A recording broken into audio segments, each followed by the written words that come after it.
Good afternoon and welcome to the Midday News. Here's what we have in the bulletin. Tropical storm Rafael lashes St. Elizabeth. Jamaica Public Service activates its 24-hour incident command operations. And later in sports, Issa Manning and the Costa Cup quarterfinals to begin on Wednesday. Thank you for joining us. I'm Kerry-Ann Simpson. Here are the details. The tropical storm warning in effect for Jamaica was discontinued at 12 noon today. However, the Met Service says a flash flood warning remains in effect for southern parishes and a flash flood watch for the rest of the country until 5 p.m. today. It comes as the center of tropical storm Rafael continues to move away from the western section of the island. The Met Service further stated that as the system gets more organized, rain bands north and east of the center will continue to affect the island. Our coverage this afternoon begins in St. Elizabeth, where it has been raining heavily. Flooding is also imminent. Our reporter Dwayne Anderson is in the parish and filed this report. For the last 12 hours or so, it's been relatively quiet here in St. Elizabeth, much to the relief of many residents. But in the last hour or so, around 8 a.m. Tuesday morning, the wind started picking up and heavy rain started coming down. Now, heavy wind and a lot of rain in this area sends chills through the spine of residents. Many of them are still recovering from Hurricane Beryl. When you heard this week that another storm might be coming, how concerned were you? Well, it was so different, because we were fretting that a lot of people don't get back on their house top as yet. A lot of people don't prepare their crops, so we think we're gonna get a serious year this year, Another setback? Yeah, another setback, a big setback. Tell me more about the damage from Beryl now. I look like this house like a roof, part like fix up and things. What really happened in Beryl? Well, actually, we have like 2 houses smash up, the church, and different people have the house smash up, electricity pole. Right now, we still don't get back the internet service. We have problem with water, so it's a lot of damage, Tell me more about that. How you have managed your internet and water for 4 months now? Well, it's very hard, but we have to cope with it. Where you go? I'm going to work. In a rain? In a rain, yes, of course. And rain don't stop my business from go on either. I don't make rain be a problem to me going to work. I go to work because I have to make money to pay bills. So no matter what, we have to go to work. How concerned were you when you hear say another storm come and you know what went the other day? Yes, Jamaica can't manage it. St. Elizabeth, you must go on one different country, can't come to Jamaica. That was me. Why? Because Jamaica very much up the whole of the place, so we can't take a next storm. So I don't think St. Elizabeth can manage a storm either. Have you recovered? No. Tell us about the whole stuff they gone, my mom whole stuff they gone. The room that I was into, it fell off and we put it back on, but not really recover everything, but we are trying one. Now, this community is a largely farming community. These plants, callaloo, corn, are the shoots of resilience. A lot of this was damaged during Hurricane Beryl, but now they've restarted and they're trying to rebuild. But now they're concerned that this latest storm could destroy all of this. Well, I know I have some callaloo out there and I have some okra, bean, but like the corn now, then the wind gonna put down the corn. So I think the corn gonna in big trouble. Maybe after the wind finish, then we can put back some together, but not everyone, The Caribbean Sea splashing restlessly behind me, the waves climbing, an indication that Tropical Storm Rafael is impacting Jamaica. But with the exception of a few lost stalks of corn, there's nothing significant in terms of loss and damage here in St. Elizabeth. And that's a good news for these people who are still on the long road to recovery from Hurricane Beryl. From St. Elizabeth, I'm Dwayne Anderson for TVJ News. Thanks, Dwayne. In Hallshall, Clarendon, there is widespread flooding. Several residents have been impacted.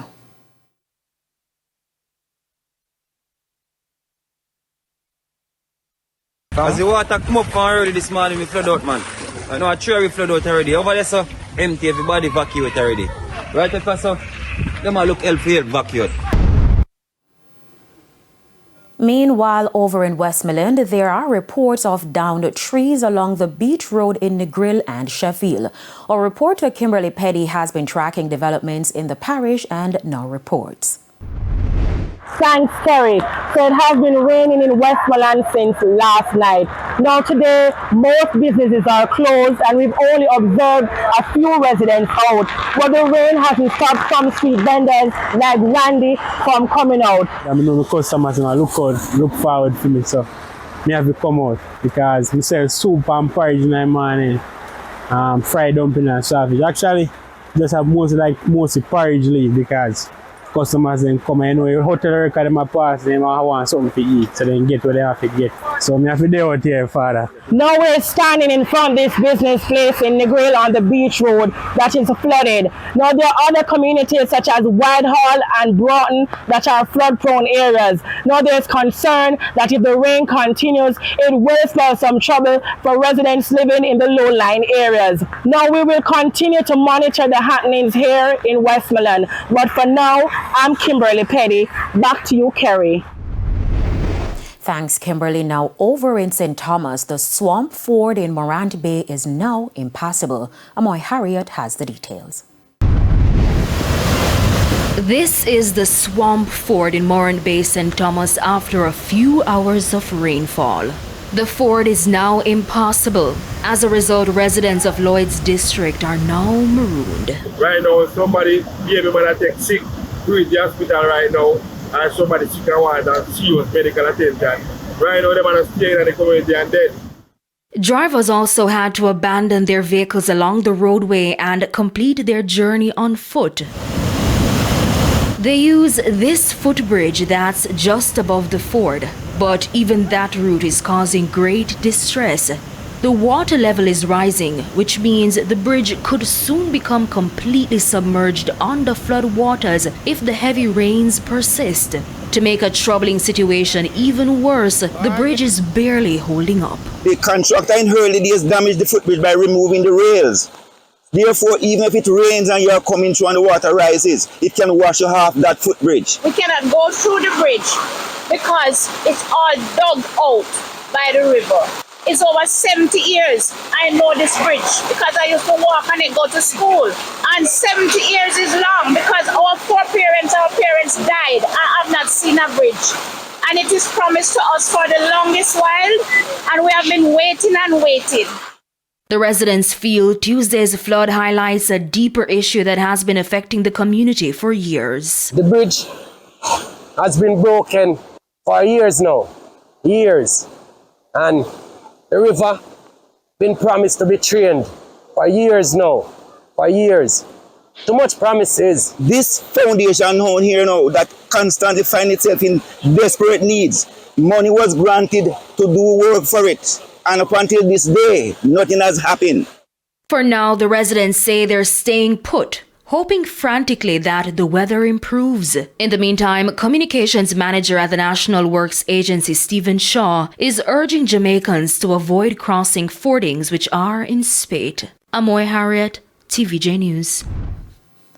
The National Works Agency, NWA, is reporting that several areas in sections of St. Thomas and St. Catherine have reported adverse flooding.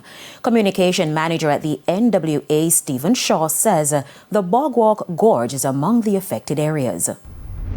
The road from Dallas to Lloyd's by Swamp Road, that road is now impassable. There's a ford along the corridor there, and the river is in state, so no one can cross it. The Bogwalk Gorge in St. Catherine, that has been closed. We have some landslides and stormwater flows, block drains. Those are among the things that are impacting that particular corridor at this time. He says there has also been reports of landslides.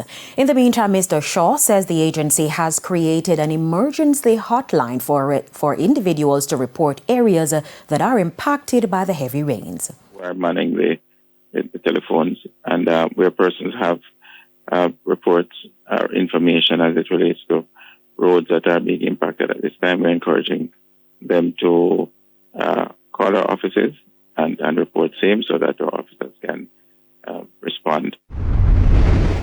It's now time for a break. Stay with us. More local stories when we return. Welcome back to the Midday News. The Office of Disaster Preparedness and Emergency Management, ODPEM, has reported that 4 shelters across 3 parishes have been opened in light of the storm. Acting Director General at ODPEM told TVJ News that while the agency is thankful there were no major incidents, at least 15 people had to report to shelters Tuesday morning. 2 shelters have been opened in Clarendon, 1 in St. Elizabeth and the other in Westmoreland. The Rocky Point Community Center. We have 8 persons. Some of the persons there were persons that were impacted by burial. We have at the BB Cook. We have four persons and 3 persons at Grange Hill Primary. Now, the Jamaica Public Service JPS activated its 24-hour incident command operations as Tropical Storm Rafael brings heavy showers, thunderstorms and strong winds that could potentially cause power outages. Director of Corporate Communications at the JPS, Winsome Callum, says the utility company has been in preparation mode. When you have a central command operation, you are able to direct the response across the island, and that's what we have been doing.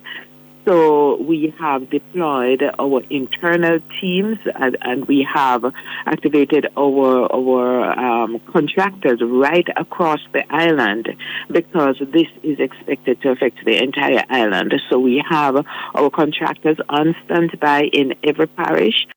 Ms. Callum says so far the JPS has been responding to reports of outages. Customers are being urged to report outages through the JPS app. We are aware of outages right across the island in pockets. Not a large number of persons are out at the moment, but there are pockets across the island. It's too early to say what the full impact on the system is, but right now we're seeing outages in St. James, in Mandeville, in St. Elizabeth, Manchester, and also in St. Andrew, rural St. Andrew. We go to the United States now, where voting is underway in what has been described as an historic presidential elections. Vice President Kamala Harris and former President Donald Trump each need at least 270 electoral votes to win. So far, over 78 million people have already cast their ballots in early voting. For the latest, we now go to the CNN. After months of campaigning and analysis, Election Day is finally here, and more than 78 million Americans have already cast their vote. We're looking at lines already across different polling stations on the East Coast, lines in Georgia from polling locations opening there earlier this morning as well. When we look at yesterday, the final day of full campaigning, Harris held 5 events in the state of Pennsylvania. Trump, for his part, started the day off in North Carolina and then ended it in Grand Rapids, Michigan, the same way he ended his 2016 run as well as 2020. Hear what both of them had to say. We have an opportunity in this election to finally turn the page on a decade of politics that have been driven by fear and division. We're done with that. We're done. We will defeat the corrupt system in Washington because I'm not running against Kamala. I'm running against an evil Democrat system. These are evil people. Last several weeks, we've seen a large emphasis on key battleground states. We're talking about Arizona, Nevada, Georgia, North Carolina, and the Blue Wall, Michigan, Wisconsin, and Pennsylvania. Margins have been tight all in those states, and in some of them, it's a toss-up for who might win. Looking at the Electoral College map right now, though, and if you do give each of those candidates the states in which they're currently leading in, it leaves Harris with 226 votes right now and Trump with 219. then you start sort of playing with the numbers and adding who might win those battleground states. And if Harris pulls off the blue wall, she has a clear path to the White House. If Trump is able to at least get one of those states, it opens up a very interesting race. And then you begin to look at states like Georgia. What might happen in North Carolina? It was the narrowest win for Trump back in 2020. Really, again, bringing a major emphasis on the battlegrounds. In West Palm Beach, I'm Ivan Rodriguez.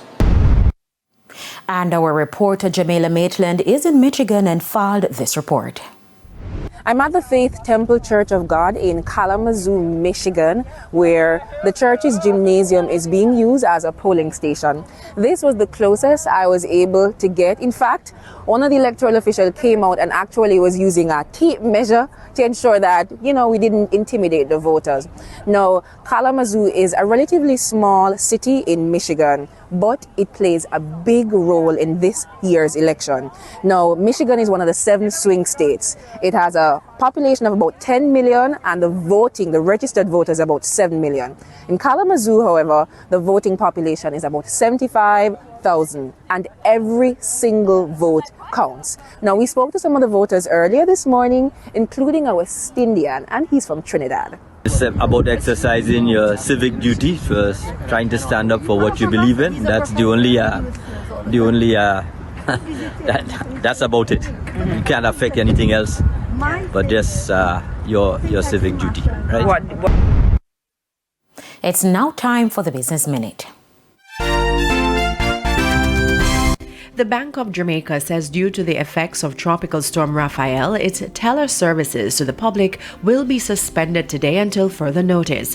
BOJ says it will activate its Essential Services Protocol to continue providing core central bank services to banks and the financial market. The public will be updated regarding further developments or changes to the BOJ's operating schedule.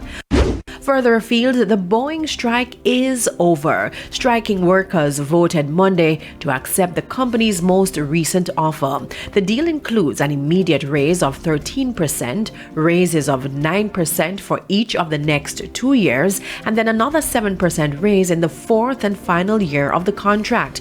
Altogether, members will receive a pay raise of more than 43%. Workers also get a ratification bonus of $12,000. However, the deal did not restore the traditional pension plan they lost in 2014 from their previous labor deal. And that's it for the Business Minute. I'm Janella Precious. And we head to another break. When we come back, we'll have your midday sports report.